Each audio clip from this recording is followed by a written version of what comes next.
The government has tied its reputation to the promise of cheaper, cleaner energy. It's insisted that a rapid transition to renewables will not only save the planet, but will also save households hundreds of pounds a year. Yet today we must confront a harsh reality. If energy prices do not come down, the green energy crusade championed by Ed Miliband will be remembered not as a visionary reform, but as a costly miscalculation. And this week has been bruising for Miliband. First, reports emerged that the Prime Minister is preparing to abandon the 2030 clean energy deadline altogether. The reason is painfully obvious. The United Kingdom is being pushed into an accelerated build-out of wind and solar infrastructure without any guarantee that consumers will pay less. And the latest auction for offshore wind, for example, looks set to lock households into high prices for 20 years. That's not energy security, that's a mortgage on the future.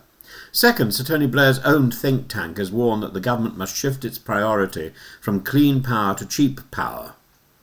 When even the architects of New Labour urge a change in course, one should listen. Third, senior energy industry figures have given evidence to Parliament that even if gas were free, the cost of transmission upgrades, renewable subsidies and curtailment payments would still push bills up.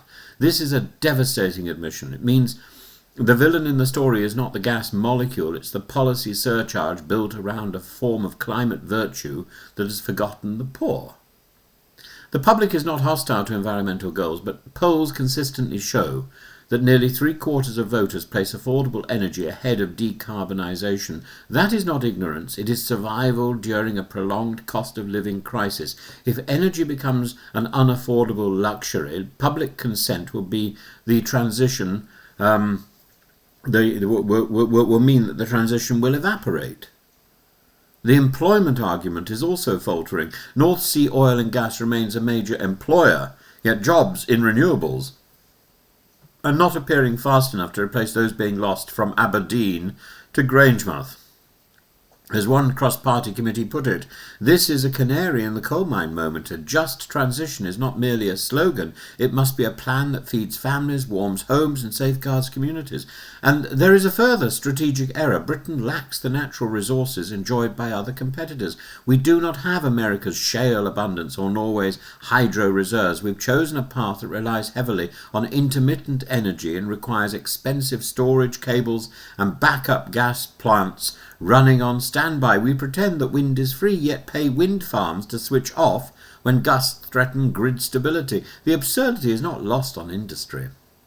A successful energy policy needs three qualities: affordability, reliability and sustainability. And the current approach secures only the third.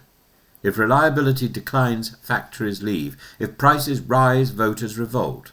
The easiest way to destroy public trust in environmental policy is to turn green ambition into an economic punishment. Keir Starmer's administration must now correct course. There are pragmatic solutions available. Nuclear power must be accelerated rather than treated as an afterthought. Investment in grid technology and energy storage must be guided by engineers rather than political schedule. Pricing reform should reward proximity to generation, driving down costs for millions. And above all, ministers must stop pretending that every clean energy investment automatically saves money. It does not. The lesson of recent weeks is this: if climate policy is framed as a tax we must endure for the sake of future generations, a backlash is inevitable. If instead it is framed as a pathway to prosperity and lower bills, the public will march behind it willingly. Ed Miliband's greatest mistake is not his desire for a cleaner world, it is his belief that the nation will follow him into economic discomfort simply because the policy is morally labelled. Behavioural economics and political history say otherwise.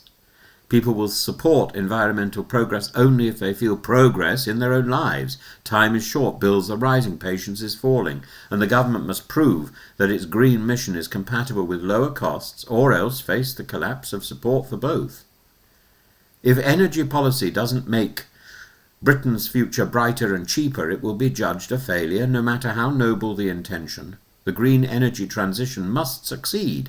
But it will not succeed through sermons, it will only succeed through economics. Make energy affordable, then and only then will the public believe in the rest.